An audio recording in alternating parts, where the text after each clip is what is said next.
Good evening. I call this meeting to order at 5 p.m. Please join me in the Pledge of Allegiance. Ready? Begin.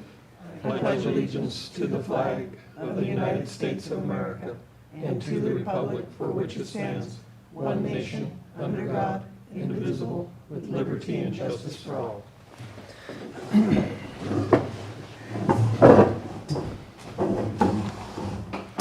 All right, roll call. Let the record reflect that President Hayes is absent and Director Snyder is joining us online. Number one, approval of the agenda. Are there any changes to the agenda? There are no changes to the agenda. All right. I'll move the agenda. I'll second it.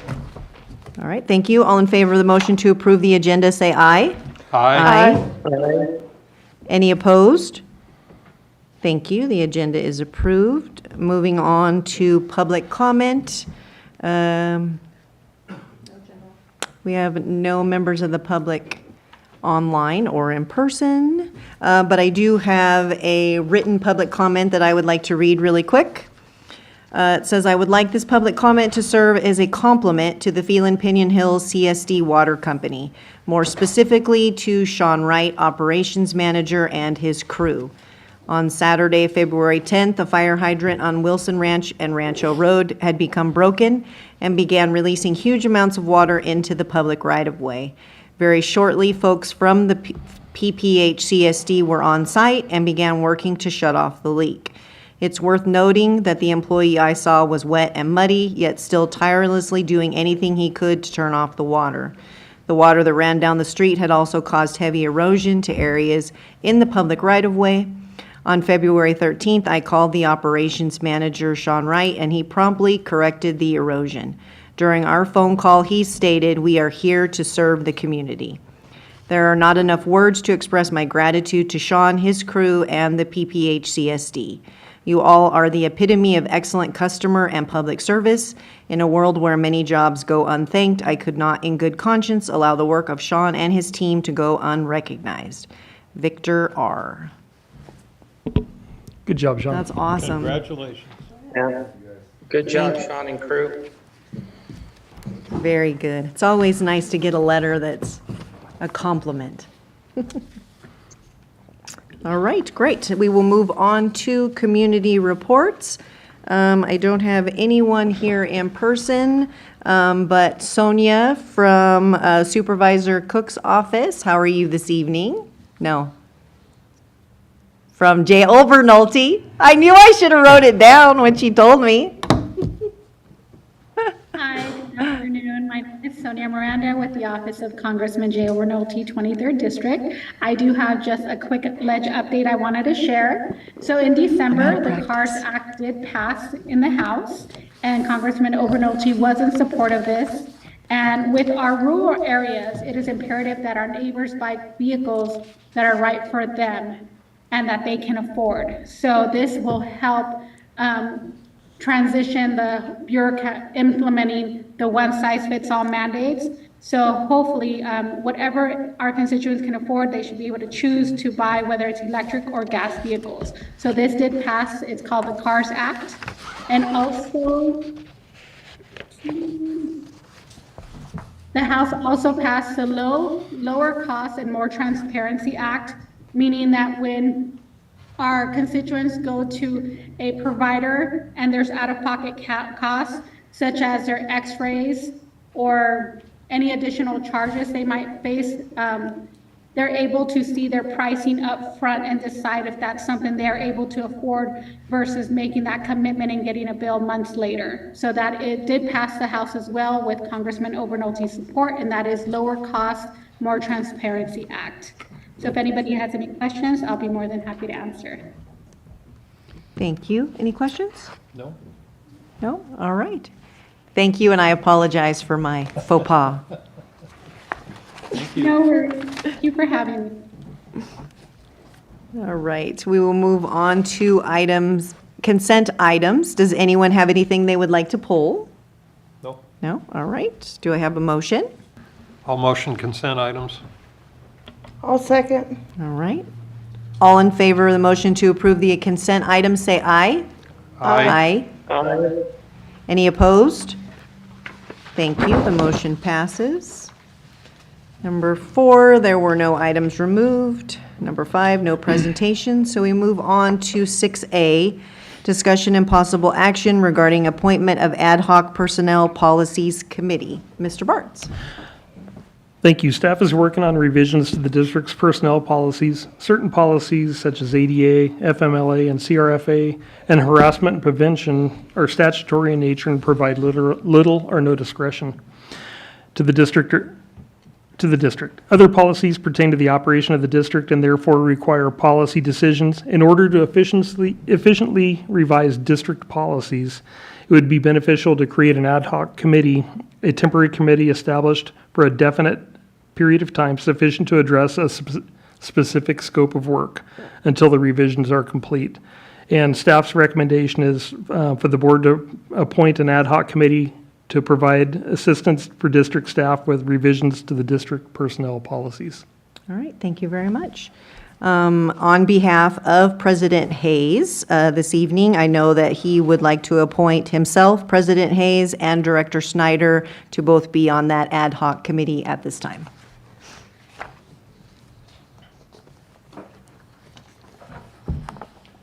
So it shall be. Okay. Okay, thank you. All good, Director Schneider? Oh, yes, I'd be happy to sit on that committee. Great, thank you very much. All right, moving on to 6B, review of the district's strategic plan. Mr. Bartz. Ms. Sevi is going to take this item. All right. So we are in budget season, and we customarily do perform a review of our strategic plan around this time. Staff has gone through this plan, and we did list out some suggested revisions, which have not been made yet. The plan as it exists today is how it was the last time it was amended. And so if the board would like to see any or all of these changes, we could bring back an amended plan with these. Additionally, if you have any other suggestions, we can bring that back, and this will be up for discussion and possible action at the board workshop. Okay. All right.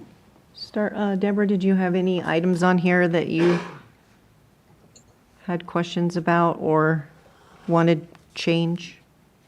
No, none come out, actually. Any good suggestions? Okay. Seem like good ones. All right, Mark? Yeah, I went through it. You have an update on 1.5. 1.4 is water production and storage. That also needs to be revised. Okay. It has, is in the process of adding a new production well. So I think it should say, have completed a new production well and looking toward future wells. Additional storage, things like that. And additional storage. We will update that. It's kind of like the other ones.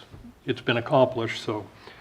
And then number 3 is exploring El Mirage, so expanding the district boundaries to include, which would include the area around the dairy properties. Would that fall, where would that fall? Is that under vision, or would it be under something? That was my question, because I agree that needs to be in there, because we need to do that, but. Yeah, because it's expanding the district's total service area, right? Water, parks, rec, street lighting, solid Right. waste. It's not quite clear where it should go, That's what I. but we are primarily water, and so we were throwing around perhaps putting it in with water, just because that's the majority of our services that we provide. If it makes sense, we could also add a new section. No, I mean, actually, I was thinking under vision. Okay, I mean, it's just a possibility, because that's a And not- vision of the future versus, because expanding the district would include, as you said, all of the different functions of the district. we I can, don't know. I just brought it up because I was wondering where it might fall. I think that's a good place. Yeah, we definitely would want to add it to the vision, but additionally, if we want to make it a specific actionable strategic element to seek LAFCO approval, we probably should have. That's fine. I mean, bulleted. I agree. Perfect. Something, yeah. So we'll Okay. find a great spot to put it and Okay. bring that back. Good. And that was all I had. All right. Director Snyder? All right, I'll make sure I'm not muted. Where did I go? No, I didn't have any further questions. Mark, thank you for pointing that out. I think we can find a home for that. Okay. Okay. All right. And I didn't have anything else other than what he had brought up, so it looks like we're good. And if you do think of anything between now and next time we meet, we can also incorporate those ideas. Okay. Well, I had one other comment Oh, that I yeah. just saw, if you don't mind. No, go ahead. 4.3, there's a connection fee analysis, and it was recommended being removed. What about the concept of having that in, but maybe that the district needs to develop a system to update on a regular schedule? Yeah, we can wordsmith that. We did in the last connection fee analysis that was adopted by the board, incorporate the inflationary escalator into those fees. So those are automatically going to happen each year. But we can just keep that in there. That will So keep those rather than connection fees up to removing date. it, put that, we will, there's a schedule for You can review. review and changes every made so as often and blah, necessary. blah, blah, whatever. Yeah, annually review, Yeah, like we yeah. do for the financial plans. Right, Okay. rather than just eliminating it. Sorry, I forgot that I saw that one, That's a good comment. and that was it. Good, okay, perfect, thank you. All right, so we will move on to 6C, update on solid waste program implementation. Ms. Sevi is going to take this item. All right. Okay, you can all see my screen here.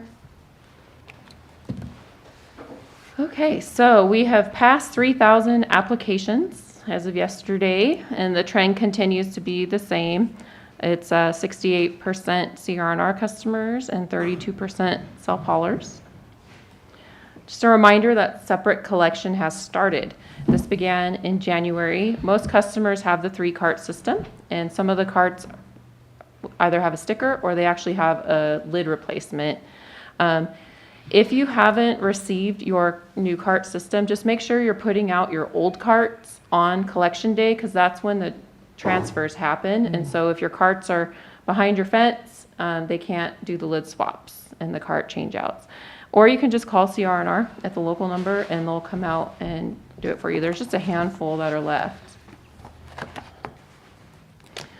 With that being said, the separate collection, we are still seeing significant contamination. And so the picture kind of here on the left shows like a paint can in the green waste. This is green waste on the left, and on the right, that's recycling. So there's brush and all sorts of things that aren't recycling on the right. The other thing, we're getting a lot of calls with everybody asking, it looks like the same truck's picking up all of my waste. Well, CR&R is utilizing split body trucks, and so they're able to pick up 2 types of waste in the same truck. So there's a wall that goes between them. And so they are picking it up separately. Unfortunately, because entire routes are so contaminated, it's mainly going to the landfill. However, CR&R is going to set up a material sorter at their yard so we can try to recover more recycling. So they're going to take the recycling loads to their yard and sort out the trash and then try to recover what we can so we can start seeing more recycling percentages that we need to see. That's not yet, but it's soon. There's just some permitting and some equipment that they have to buy. And then we're working on contamination outreach directly to the customer. So I just have an oops tag. We're working on making this customized to our district because this references cities and all sorts of different things.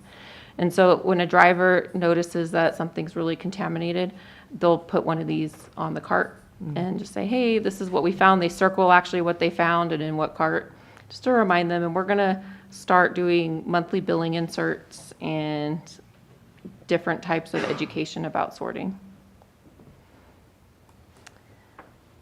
And then our self-hauler update, nothing's changed since the last time I reported. The county's still working with Athens on the contract.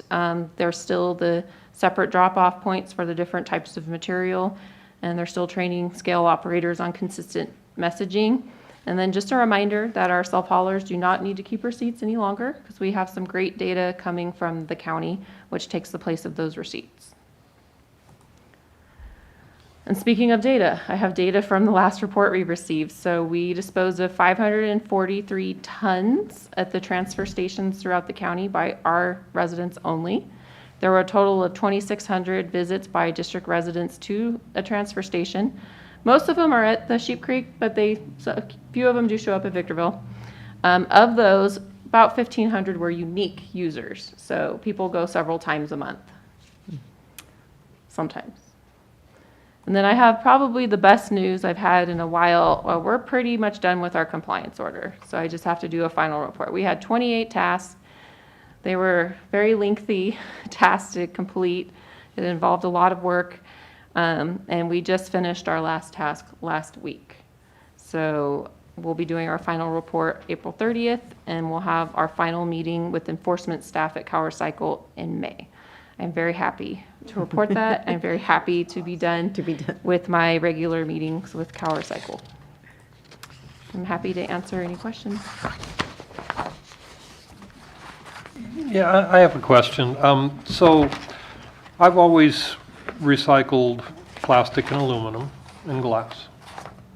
And they have a cardboard bin, so the cardboard stuff, and electronics. So really what's left is green and household waste. Correct. Is that it, basically? That's it. Yeah, what I tell people is if you are recycling properly, so you're putting everything that's actually recyclable into the blue bin, and you're putting everything that's actually compostable into the green organics bin, your trash bin should be pretty empty, because most of the stuff is actually recyclable in some way or another. And so what we were telling everybody with dumpsters, because those went up in price, hey, you can't put everything in there anymore, so why don't you downsize to carts, get an extra recycling cart if you have a lot of Amazon boxes, $7, and you're gonna be money ahead every month with your trash bill. Yeah.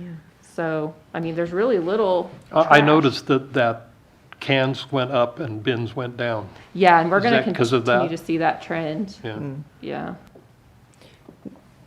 So- Do they consider contamination, like, so, we've got our soup cans now and peanut butter jars and all that stuff, and technically I rinse it out because I can't stand to put it in the recycling bin if it has something in it. Yeah. Are they considering that part of the contamination or no? No, so when we use the word contamination, we're talking about stuff that's genuinely not recyclable in the recycling.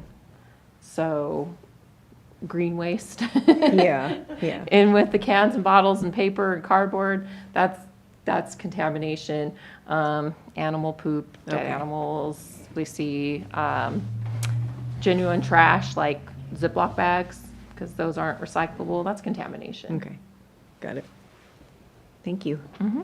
And then just a reminder, we do have a sorting wizard on the website. So if you ever don't know, you can even use it on your phone. You type it in and it'll tell you where it's supposed to go. And if something's not in there, just call me and I'll add it. Okay. So I thank just you. have a comment and want to say thank you so much for all the work you put into this. You're welcome. Years worth. Yeah, yeah. Yeah, I was looking back at my records from 2013 when we kind of started all of this, and just seeing the number of customers and the franchise revenue, it's 150% difference. So that's huge. It's a lot of work. All right, thank you. All right, moving on to 6D, update on the proposed Civic Center and Phelan Park expansion project. George is going to take this. Yeah, I'll take this. There isn't any significant updates other than the NEPA. We're just collecting what the criteria is for the NEPA. What I can tell you is that there is a tortoise survey, and it's just a tortoise survey for the site, 5-acre site. Sure, we're not going to find any, but it's just a protocol for the NEPA. We are gathering the information that's required for that, and we should be hearing back from our environmental consultant on what that's going to look like. So, and pretty much like a time frame is when that'll be completed. With that, I will have a thorough manager's report at the next board packet. I feel like it's easier to update it bi-monthly than every month. It's always evolving, it seems like. So you'll see that at the next board meeting. If you have any questions on the Civic Center project, I have nothing more to add to the park expansion as well, other than that we're working on the WQMP for that park project. Questions? No. All right, thank you, sir. All right, so we will move on to number 7, committee reports, engineering. Engineering met yesterday, and we went through the CIP and the budget for the board workshops and completed that, and a discussions on the well 15 completion and potential in a couple of years for the next well site for additional water supply, and through repairs and maintenance of the system. Anything else? No, that was it. Thank you. Finance? Finance meeting is next March 14th is what I have. Okay. Legislative? We haven't met, we meet again next month? Okay. Yes. All right. And Park and Rec, we haven't met again since the last board meeting.